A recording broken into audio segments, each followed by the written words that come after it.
Every year, 10,000s of young Kenyans walk out of universities with degrees and into a job market that doesn't care. Degrees that were supposed to open doors now collect dust. But is it the education system that failed them, or did they just pick the wrong course? Well, what if I told you that certain dreams of campus students have in mind for getting job once they graduate, with some courses here in Kenya, might just turn into naptime dreams? Shh, come closer. Today we are talking about the 10 university courses that, despite their fancy names, might just leave you scratching your head, wondering where the job fairy went. Now, before anyone starts throwing virtual tomatoes, let's be super clear. No course is inherently useless. It is all about the job market, the saturation, and sometimes, frankly, a bit of what your lecturer didn't tell you in class. Take a minute to subscribe. Thanks. At number 1 is mass media and journalism. Back in the days, being on a TV meant that you will make it. Now, everyone is a journalist on TikTok, and the camera doesn't care about your degree, only your content. Why is it a trap? Traditional jobs are shrinking. Due to declining advertising and shift towards digital consumption, many media industries have downsized or closed down, reducing the demand for formally trained journalists. The proliferation of citizen journalism and social media as news sources further diminishes the need for large reporting teams. When you look at the Kenya's media industry, it is shrinking. Digital content creation is growing. Looking at the traditional jobs are very few and fiercely competitive. Point to note, employers now favor digital storytellers, editors, and content creators over traditional newsroom reporters. Therefore, a person who wants to do journalism in the future, or the one doing it right now, it is a must you have added skills. The skills can include digital storytelling, proficiency in multimedia production, e.g. video, audio, and infographics, social media management and online content optimization, content creation, ability to produce compelling articles, blogs, podcasts, and video content for online platforms. Data journalism, skills in analyzing data and presenting it in an understandable and engaging way. Niche specialization, focusing on specific areas like tech journalism, environmental reporting, or investigating journalism, rather than general news. Entrepreneurial mindset, many successful journalists today are independent content creators, running their own blogs, YouTube channels, or online publications, requiring business acumen alongside journalistic skills. Digital media rewards talent, not transcripts. At number 2 is general business administration / management. It sounds powerful. Yes, business administration. But when everyone is doing it, you end up with a crowd, not a career, unless you niche down. Why is it a trap? This is arguably the most saturated degree in Kenya. Everyone has it. Universities churn out thousands of business administration graduates annually, leading to intense competition for entry-level roles. The curriculum often provides a broad overview of business functions without deep specialization in any one area, making graduates less competitive than those with specialized skills. A general business degree, while foundational, is rarely enough on its own in today's market. Employers are looking for specific problem-solving abilities. Graduates need to specialize early, pursue concentration or certifications in high-demand areas like digital marketing, SEO, SEM, or social media marketing, content marketing, data analytics for marketing, financial technology, fintech, understanding of blockchain, mobile banking, payment systems, human resources analytics, using data to inform HR decisions and talent management systems, supply chain management, expertise in logistics, inventory, and global supply chains, project management, PMP or other certifications demonstrate practical project execution skills, gain practical experience, internship, volunteer work, or even starting a small business provide valuable hands-on experience that differentiates a candidate from others with similar degrees. Develop soft skills. Communication, critical thinking, problem solving, and adaptability are crucial for any business role. If you are enjoying this content, give me a like and subscribe to my YouTube channel. At number 3 is political science. You understand governance, policy, elections, but the job market doesn't care. Most political jobs aren't advertised, they are inherited, and unless you plan to run for MCA, you will likely end up working in a call center. In Kenya, politics is about who you know, not what you studied. Anonymous lecturer. Why is it a trap? The formal job market for pure political science graduates in Kenya is extremely limited. Government roles, civil service positions, and political party jobs are often highly competitive, influenced by patronage, or require specific legal or administrative qualifications beyond a general political science degree. Unlike fields like law or economics, a political science degree doesn't inherently lead to a clear professional designation. Graduates need to proactively carve out their own paths or acquire additional credentials. I can assist them with these fewer skills they should have. Policy analysis and research. Many NGOs, think tanks, and international organizations hire policy analysts, but these roles often require strong research skills, data analysis, and sometimes a master's degree in public policy or international relations. Law. A common pivot is pursuing a law degree (LLB) after a political science undergraduate open doors to a legal careers in public law, human rights, or constitutional law. Public administration / governance. Some pursue postgraduate degrees in public administration to work in government agencies or local governance. Community development / advocacy. Skills in political science can be leveraged in community organizing, advocacy groups, and social justice initiatives, though these fields may not always offer highly structured career paths or competitive salaries initially. International relations. For those interested in diplomacy or international organizations, further specialization and language skills are often necessary. If you are enjoying this content, give me a like and subscribe to my YouTube channel. At number 4 is education, business / CRE / history combinations. Not all teachers are equal. While STEM teachers get picked first, others wait for years. Business, history, CRE oversaturated. You might teach for free in a private school while TSC tells you next year maybe. Why is it a trap? The Teacher Service Commission (TSC) sets the pace for teacher recruitment in public schools, and these specific subject combinations are severely oversupplied. Many graduates wait for years, even decades, to be absorbed in public service. Private schools, while an option, often offer lower pay and less job security. This saturation creates immense pressure for graduates. Here is a second thought I have researched about you doing the course. It might not be the best solution for you, but at least it may help. Diversify subject combinations. Future education students should research and opt for less common but in-demand subjects like sciences, physics, chemistry, or biology, computer studies, or technical and vocational education training (TVET) subjects. Seek private sector opportunities. Be proactive in applying to private primary and secondary schools, international schools, or even tuition centers. Entrepreneurship in education. Consider starting their own tuition centers, online teaching platforms, or educational content creation. Acquire additional skills. Beyond teaching, skills in curriculum development, educational technology, edtech, special needs education, or school administration can enhance employability. Vocational training. Some might consider pursuing TVET certifications to teach practical skills, while are increasingly in demand. At number 5 is theology. Unless you are called to ministry or starting your own church, theology doesn't pay. Faith is free, and so are most of its jobs. Why is it a trap?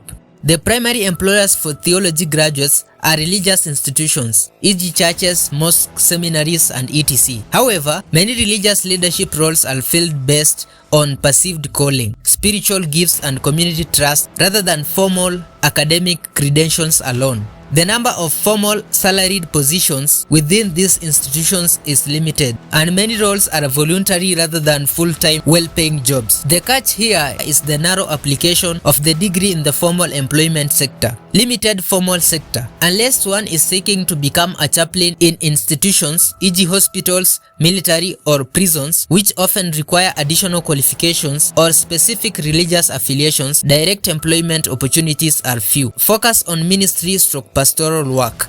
Many graduates enter full-time ministry, but this often means reliance on church support or congregational contributions, which can be inconsistent. Community development. Some graduates apply their understanding of ethics, social justice, and community dynamics to roles in NGOs or community-based organizations, but this typically requires acquiring additional skills in project management, social work, or development studies. Academic path. A small number might pursue advanced degrees to become lecturers or researchers in theology departments, but this is a highly competitive path. At number 6 is chemical engineering. It is a prestigious course, but prestige doesn't pay rent.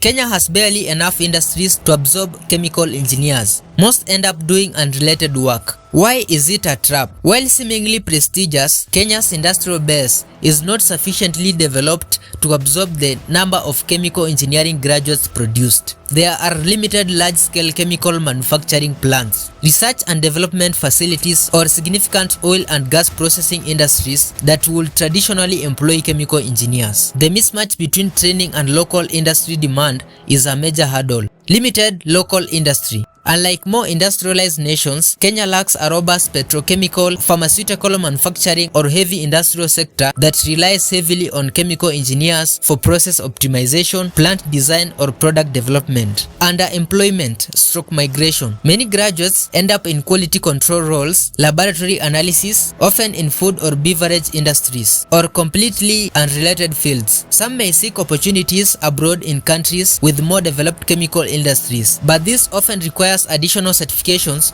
or adaptation in international standards. Need for diversification. Those who succeed often pivot into related fields like environmental engineering, food science, or even IT, or they may pursue entrepreneurship in areas like water treatment or small-scale chemical production. If you are enjoying the content, just give the video a like and subscribe for more. This really motivates me in bringing you more content like this. I know they are really helping. If not, maybe an eye-opener for the future generations. If you have subscribed, thanks. Let's continue. At number 7 is IT/General Computer Science. This one is tricky. Tech is the future, but general IT. Now, everyone and their cousin has that diploma. What wins? Specialization. Cybersecurity, data science, machine learning. No projects, no job.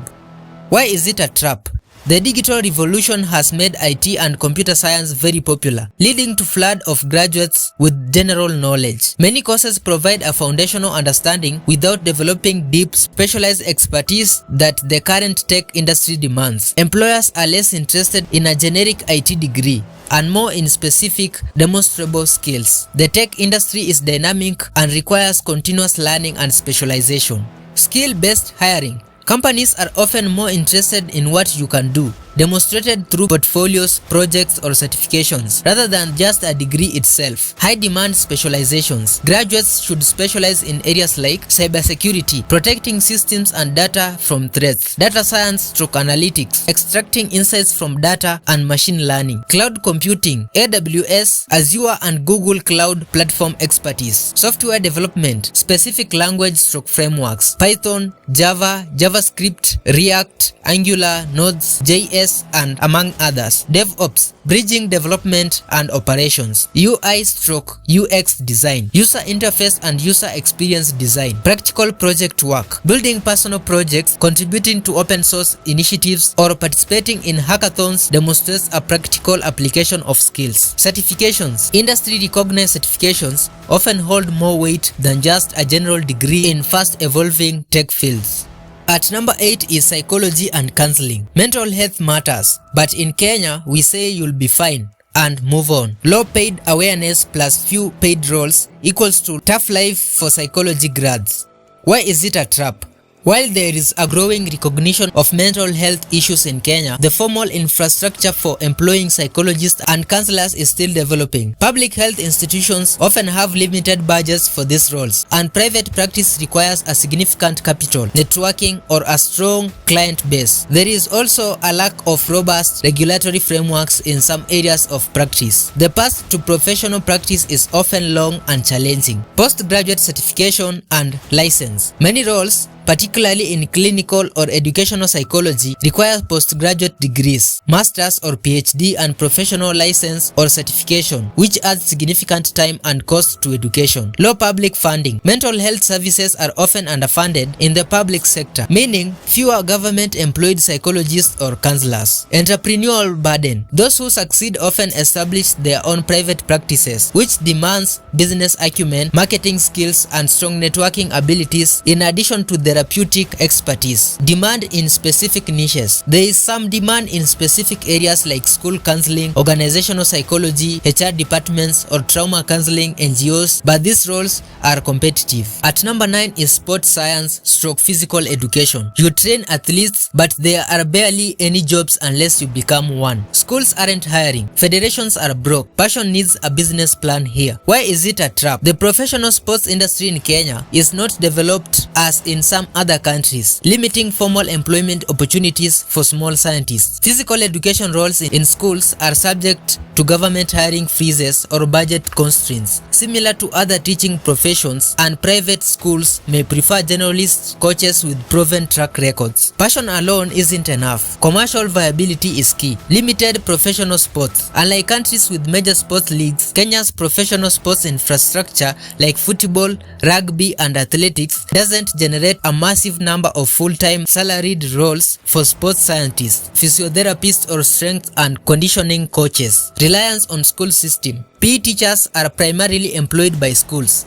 facing the same oversupply issues as other teaching disciplines. If you are doing the course or you are a graduate, you can do the following. Need for specialization or entrepreneurship. Successful individuals often specialize, become certified coaches in specific sports, fitness trainers or personal trainers, group instructors, or sports therapists. Entrepreneurship. Open their own gyms, sports academics, fitness studios, or offer corporate wellness programs. Event management. Organize sports events or manage sports facilities. Combine with other skills. A background in business, marketing, or nutrition can greatly enhance employability in sports and wellness sector. At number 10 is fine arts / visual / performing arts. Art is powerful, but if you can't sell it or brand it, it is a personal passion, not a profession. Kenya's art market is small. Success here demands more than talent. It needs branding, online hustle, and grit. Why is it a trap? While rich in cultural heritage, the formal arts market in Kenya is nascent and often informal. There are limited structured employment opportunities in galleries, theaters, or production houses that can sustain a large number of graduates. The value of creative output is often undervalued, and consistent income can be challenging. Artists typically need to be self-starters and multi-talented. Entrepreneurial imperative. Most artists, be they painters, sculptors, musicians, actors, or dancers, must operate as independent business. This requires marketing, sales, networking, and financial management skills in addition to artistic talent. Digital and self-promotion. Leveraging online platforms, e.g. social media and YouTube, bootcamp, among others, to showcase your work, build a brand, and connect with audiences is crucial. Diversification of income. Many artists combine their passion with related commercial work like graphic design, photography, video production, event management, art therapy, or teaching art to supplement their income. Limited patronage. The culture of art patronage and investment is still developing in Kenya, meaning fewer steady commissions or sales for artists. Grants and funding. Relying on competitive grants and funding from cultural organizations can be inconsistent. A course won't save you, but your mindset might. The Kenyan job market rewards problem solvers, creators, or hustlers. Whether you studied political science or theology, learn a new skill, build something. Don't wait to be picked. Pick yourself. Summary of root problems. Oversaturation. When the supply of graduates vastly outpaces the demand for specific roles, leading to fierce competition and often prolonged job searches, business, admin, education, or journalism. Lack of industry demand. The national economy or specific industrial sectors simply do not have enough established business or roles that directly require the specialized skills taught in the degree, e.g. chemical engineering, theology, or sports science. Vague career path. The degree doesn't lead to a clearly defined profession or industry, requiring graduates to create their own roles or pivoting significantly, e.g. political science or psychology. Outdated curriculum. Some university curricula haven't kept pace with the rapid industry changes, especially in tech and media, leaving graduates with theoretical knowledge but lacking in-demand practical skills, e.g. IT, general, or mass communication. Requires extra hustle / entrepreneurship. These fields often necessitate a strong entrepreneurial spirit, self-marketing, and ability to create one's own opportunities rather than relying on traditional employment, e.g. arts, counseling, journalism, or sports science. And so, what can you do if you already took these courses? Firstly, specialize. Don't just rely on your degree. Add a niche in demand skills through short courses, online certification on Coursera, edX, Google certificates, bootcamps, or apprenticeship. Focus on skills like data analysis, coding, e.g. Python, digital marketing, UI, UX design, cybersecurity, project management, or specific software proficiencies. Brand yourself. In today's digital age, your online presence is your resume. Build a professional LinkedIn profile. Create an online portfolio for creative fields, IT, or etc. Start a blog related to your niche. Use platforms like YouTube to showcase your expertise. Network aggressively both online and offline. Entrepreneurship. Many of these fields lend themselves well into self-employment. Consider starting a small business, e.g. a digital marketing agency, a sports coaching clinic, a counseling practice, an online art store, or a tuition center. The government also supports youth and women entrepreneurs. Go global / remote. The internet has opened up opportunities for remote work. Upskill for roles that can be performed remotely for international clients, e.g. virtual assistant, online content writer, UI, UX designer, online therapist, or social developer. Platforms like Upwork, Fiverr, and LinkedIn can connect you with global opportunities. Volunteer and intern. Gain practical experience. Build your network and potentially transition into paid roles. Volunteer into NGOs, community projects, or seek internships even after graduation. This shows initiative and provides real-world skills. Networking. Attend industrial events. Join professional associations and connect with people in your desired field. Often, job opportunities come through referrals. Continuous learning. The job market is constantly evolving. Commit to lifelong learning to stay relevant and acquire new skills. Don't panic, but don't relax either. Add a skill and start a side hustle. And most importantly, stay ahead. Which courses do you think I have left them behind? Let me know what you are thinking in the comment section. Let's catch up on the next video. Subscribe for more honest breakdowns like this. No sugarcoating.